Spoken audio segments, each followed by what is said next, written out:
Friday Night Smackdown was tonight. Was it good? Was it bad? Only one way to find out. Before we get started though, remember to hit that button to subscribe. Make sure to hit the bell for notifications. We're trying to post every day on this channel, so please, come, be a part of it. Now let's talk wrestling. The show kicks off with Cody Rhodes coming out to the ring. What do you want to talk about? And then immediately gets interrupted by Paul Heyman with the Vision, with Braun and Braun. Then, boom, Randy Orton comes out to back up Cody Rhodes. And Paul Heyman's like, this is what I wanted. I've been trying to get a hold of you, Mr. Randy Orton. And you are a hard person to get a hold of. He says that Cody doesn't have his back, that Randy isn't going to have Cody's back, right? Trying to drive that wedge between them. Kind of expected. Tonight, it's going to be Cody Rhodes and Randy Orton against the Vision, against Braun and Braun. So trying to drive that wedge, and I think it's working, right? I feel like after that Crown Jewel match, I feel like something's going to happen. I feel like Randy's going to interfere in some way and maybe end up costing the match for Cody, setting up something for Cody and Randy Orton. So, I don't know, kind of a weird way of telling the story, but I like where it's going.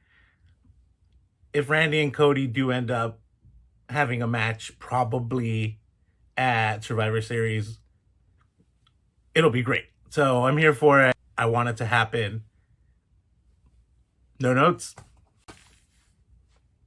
After this, we start seeing the theme of the night, which is that a lot of things happen backstage at Friday Night Smackdown. So we see that earlier today, Melo and Miz had this confrontation backstage where Miz called him out for not breaking up the pin when they had that tag team match last week against the Street Profits. Melo's like, you should have kicked out. And then Melo essentially was like, this tag team is done, man. Be lucky that I even had this conversation with you, because I usually just attack my partners, which is a really fun callback to Trick Williams, right? But yeah, apparently they're not a tag team anymore. Immediately after, we see that Sami Zayn comes out to start his U.S. title open challenge, waiting for his next opponent to come out.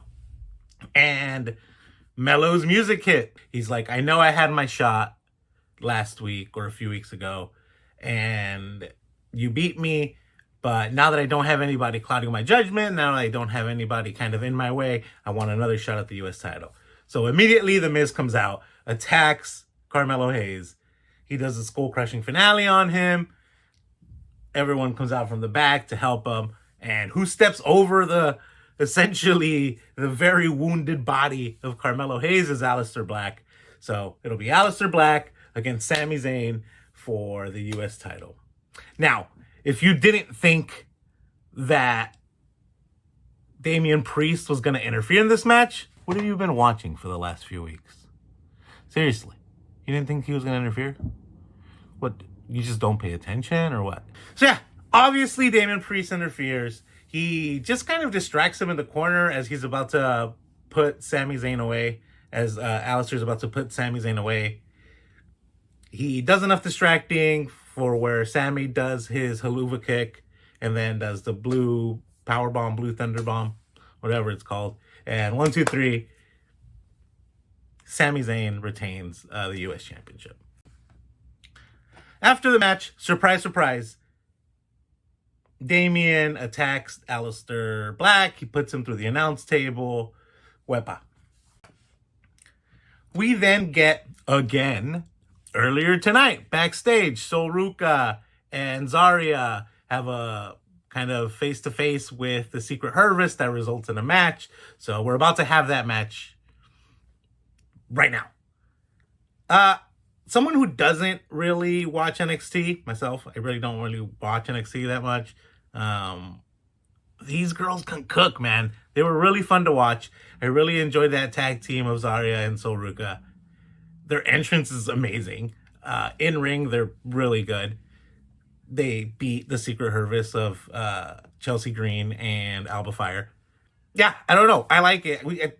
I think that was the same tag team we saw last week, kind of confront Charlotte and Alexa. Let's do that match. I think that match would be great. We then later did have a segment where they were interviewing Charlotte and Alexa Bliss backstage, and I changed my mind. I no longer want them to break up. I want them to be a tag team forever. Charlotte Flair and Alexa Bliss are really fun together. They're definitely going to have a match with Zarya and Sol Ruca, and it's going to be a great match. They kind of compared themselves to each other, right? They kind of compared Sol Ruca and Zarya to Charlotte and Alexa, being like, one is kind of spooky, the other one thinks she's a queen, kind of thing. I want it. I want to see this match. I want it. Put it in my eyeballs. Let's do it, WWE. Book it, Triple H. We then get a backstage segment where Randy Orton and Cody Rhodes are kind of talking it out. Cody tells Randy, hey, I'm never going to betray you. Randy's like, same, bro, same. I'm never going to betray you. Yet, he is 100% going to betray him. But not tonight.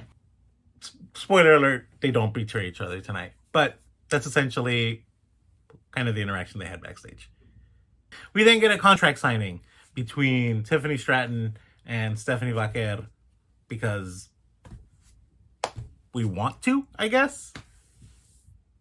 Whatever, they have their interaction. Stephanie's like, I'm going to beat you. Tiffany's like, I'm going to beat you. Tiffy leaves the ring, and then for some reason, she gets attacked by Julia. There's literally no reason. They've never had an interaction. There's been zero story to tell that Julia hates Tiffy for some stupid reason, but she attacked her. Cool. And apparently that's going to be the match for next week. It'll be a tag team match between Stephanie Vaquer and Tiffany Stratton versus Kiana James and Julia. Why? Why? Just because we need a match, that's why. There's no reason for this match. It's literally just because we need a match. I'm telling you guys, backstage at WWE this week was apparently the place to be. We had another backstage segment earlier tonight, again, where Javon Evans and Rey Fenix kind of interacted. Rey Fenix was like, hey, we should have a match against each other because it would be really fun. It would be very fun. I do want to see that. But then they get confronted by Angel Garza and his cousin Berto. And they're going to have the match tonight. So tonight, it's a tag team match between Rey Fenix and Los Garzas. Spoiler alert, this isn't a technical match. Turns out, everyone in this match is a high flyer, so we're going to do some flippy stuff. And it was a great match. It was a really fun match to watch. Random tag team. I never want to see this tag team again. Please don't make them a tag team. Just please don't make them a tag team. If you're going to call up Javon Evans, just don't make them a tag team. It was really funny because when Javon Evans was in the ring, Rey Fenix was trying to get the crowd behind him, but he was screaming like, Javon, Javon. And no one really got what he was trying to do. I mean, I had a hard time kind of being like, what are you trying to chant, man? But it was a fun match. I liked it. Let's never do it again. Javon Evans and Rey Fenix win, by the way. Jacob Fatu had the foresight to pre-record his stuff, so it didn't happen backstage. Turns out he's all gas, no brakes. And he wants to shut Drew McIntyre up or something. He's like, I'm tired of the complaining. Yeah, Ramin. So yeah, turns out he's all gas, no brakes. Doesn't like Drew McIntyre right now. Yeah, Ramin. Backstage, we get an interview with Damian Priest, Wepa, where he's talking about Aleister Black and then gets interrupted by Kit Wilson and attacks Kit Wilson again. And I don't know why this is a thing we're doing. I don't know. I guess it's supposed to be funny. Yeah, but Kit Wilson's like, toxic masculinity. And then Damian's like, oh, I'm gonna beat you up. And then Kit Wilson gets beat up. And I guess it's supposed to be funny. But like the idea that this person who is calling someone out for being toxic is the heel just like reminds me of where WWE stands on everything. If you know what I mean. And I don't like it. I don't like it one bit. But yeah, anyway, next week it turns out that it's going to be Damian Priest against Aleister Black. It's going to be a last man standing match on SmackDown. The match will be fun. Hopefully we'll be done with this, and those two can move on to doing other things, because I'm kind of over this feud. Also, where's R-Truth in all this? This whole thing started because of R-Truth. Where is he? Where's R-Truth? It turns out that Solo was still in the little room introducing his MFTs. He introduced Tama Tonga today. Apparently he also loves Solo. I like how they're all just stealing Jacob Fatu's thing, right? Of like, I love you, Solo. They're all just kind of stealing that, and we're supposed to pretend like it wasn't Jacob Fatu that started that. But apparently Tama Tonga loves Solo. And Solo's like, this is my MFT. But I'm missing another piece. And once I get that piece, everyone's on notice. So what I think is going to happen, right? I think Tama Tonga is coming back and being incorporated into the MFTs. And I think that that's actually going to be the War Games match. Everybody thinks that the War Games match is going to be the Vision, but I think the War Games match is actually going to be the MFTs. And I think that's a good move, actually. Because I don't think anyone, like, super takes them seriously. So I need them to have this match with a bunch of main eventers that they're going to attack leading up to War Games. And I want them to win. I want them to beat all these main eventers because I want to take Solo and his group seriously. And that's the best way to do it. So it's taken a while to tell this story, but I like where it's going. And let's do it. Let's add Tama Tonga. And if it's not Tama Tonga, it'll be fun to see who they do add, but I think it's Tama Tonga. And then let's book that War Games match. Why not? The Street Profits want the smoke. They said it. They said, hey, that smoke you have, we want it. So the Street Profits, they want the smoke. There's an interview happening backstage. Again, backstage at WWE this week was crazy. All kinds of things were happening backstage. But apparently the Street Profits want the smoke from the Wyatts. It's next week they're having their tag team match for the titles. They address the fact that they've been feuding. He's like, that's what brothers do. Blah, blah, blah. Angelo Dawkins. Yeah, that's right. I said it right today. Angelo Dawkins and Montez Ford are 100% breaking up. 100%. There's no doubt in my mind that it's happening. So they said they're not breaking up over and over again. But then also, like, the way Angelo Dawkins was looking at Montez Ford was just like, whatever, dude. And then they did that, like, really cool handshake that they do, which, like, I want to do a handshake like that with someone. Just anyone. I don't know. Can someone have a secret handshake with me? You know, I don't know. And then the White Six came on TV, and then the Street Profits and B-Fab turned their bodies to awkwardly look at the TV like wrestlers do. Essentially, the Wyatts are like, we're actually family. You call each other brothers, but will you stick together once you fail? Yeah, I mean. Again, I love the Wyatts. Everything the Wyatts do. Just, just give it to me. I love everything the Wyatts do. So, I think that match is going to be fun next week. I do think the Wyatts are going to win. I also think that it's going to drive a wedge between the Street Profits. Maybe not break up right away, but I think they're definitely going to, like, maybe shove each other. And then, like, oh, what's going to happen? And then it'll take a few weeks, but they're definitely going to break up after they lose to the Wyatts. And it's time for our main event. Cody Rhodes and Randy Orton against Bronson Reed and Braun Breaker. Great, fine, awesome match. I mean, everyone in this ring is great and fine.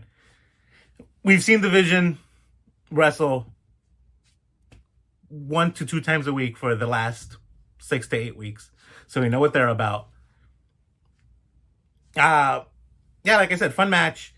The Vision do win. Bronson Reed and Braun Breaker get the win after Seth Rollins interferes, right? So, like, Paul Heyman gets on, like, the top rope. Not the top rope, but, like, the first rope.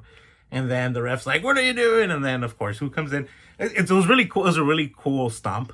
Like, Seth Rollins does a stomp on Randy Orton, but it was a really cool stomp because it's like while Randy's setting up for the RKO, right, where he gets like on all fours and he starts like pounding on the floor, and then Seth Rollins comes in, gives him the stomp, boom, Bronson Reed covers him. 1, 2, 3. They all kind of leave the ring together. And then Seth Rollins like, I'm gonna go back in there and beat these guys up. And Paul Heyman's like, don't do it. And he's like, I'm gonna go in there and beat him up. And then Paul Heyman's like, don't do it. And Seth Rollins like, no, I'm gonna go beat up Cody Rhodes. So then he goes in, he beats up Cody Rhodes, or tries to beat up Cody Rhodes, right? He goes for the stomp. Cody Rhodes gets out of the way. He gives him the road cutter? I don't know. No, that's not what he does. He does his finisher. I can't remember what it's called right now. It doesn't matter. But he does his finisher on him. For some reason, Paul Heyman holds back Braun Breaker and Bronson Reed. Even though Randy's on the floor, Cody Rhodes is the only one like standing in the ring. It would have easily been a 2-on-1, then maybe 3-on-1. But for some reason, Paul Heyman holds them back. So I don't know if this is something or if it's just like WWE storytelling where it's like, I don't know why, but we're going to do this. Either way, Seth Rollins is definitely winning at Crown Jewel.